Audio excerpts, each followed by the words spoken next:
কারো কাছে প্রকাশ পায় না। স্বাধীন দেশের নাগরিক হিসাবে আমরা কি আজও বদলাবো না?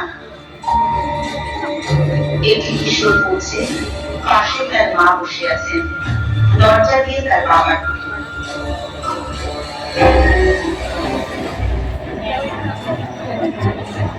অংশ, তুমি একটু অন্য ঘরে গিয়ে পড়ো। তোমার মাকে আমার কিছু বলার আছে। বলে দিয়েছিলাম না যে বাপের বাড়ি থেকে এক সপ্তাহ পরে চলে আসবে? এতদিন দেখতে হলো কেন?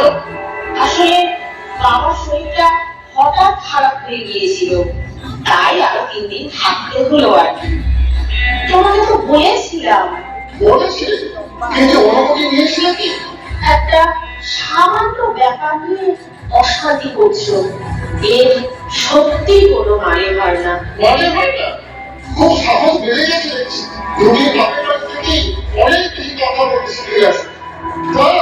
দেখাচ্ছি আমি ওভাবে বলিনি, সত্যি বলছি, বিশ্বাস করো প্লিজ। সরি।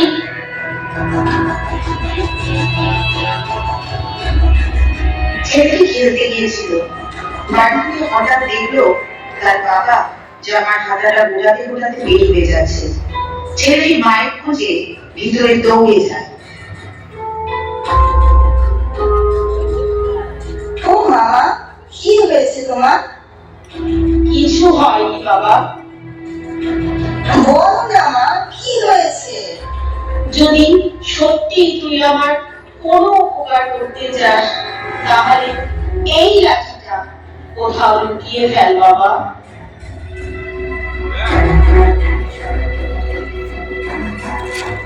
অফিস থেকে ঔষধ বাবা বাড়িতে দেখেন ওষুধ পড়ছে, তার মা তাকে পড়াচ্ছে।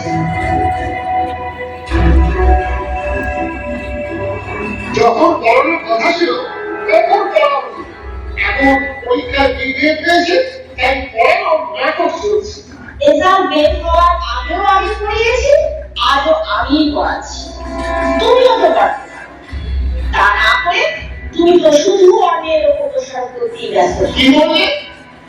কিচ্ছু না, আমি ফেলে দিচ্ছি। ওখানে তর্ক করছে, আমার খাবার দিচ্ছে। খুব রাগ হয়েছে তোমার। দেখাচ্ছি মজা। চকলেট কোথায়? কোথায় লাঠিটা?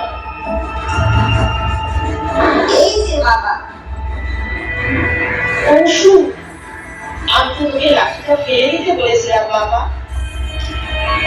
এই লাঠিটা তো আমি ফেলতে পারবো না মা। এই লাঠি দিয়ে বাবা তোমাকে ইচ্ছা মতো মারে, আর আমি কিছুই করতে পারি না। তাই আমি যখন বড় হব আর বাবা একজন দুর্বল বৃদ্ধ হয়ে যাবে, তখন এই লাঠি আমার কাজে লাগবে। কি বলছে ও? তুমি এসব শিখিয়েছো ওকে? না বাবা, আমি তো তোমার থেকেই এটা জানলাম। তুমি তো ঠিক কাজই করছো, তাই না? তাই আমি যখন তোমার মতো বড় হব এবং বাড়ির কর্তা হব, তখন কিন্তু আমার অনুমতি নিয়েই তোমার সব কাজ করতে হবে। লাঠিটা তো রইলই। না বাবা, কখনোই না। আমরা তোমায় শিখিয়েছি সব সময় বড়দের সম্মান করা উচিত। এই কথাটা তুমি সারাটা জীবন মনে রেখো।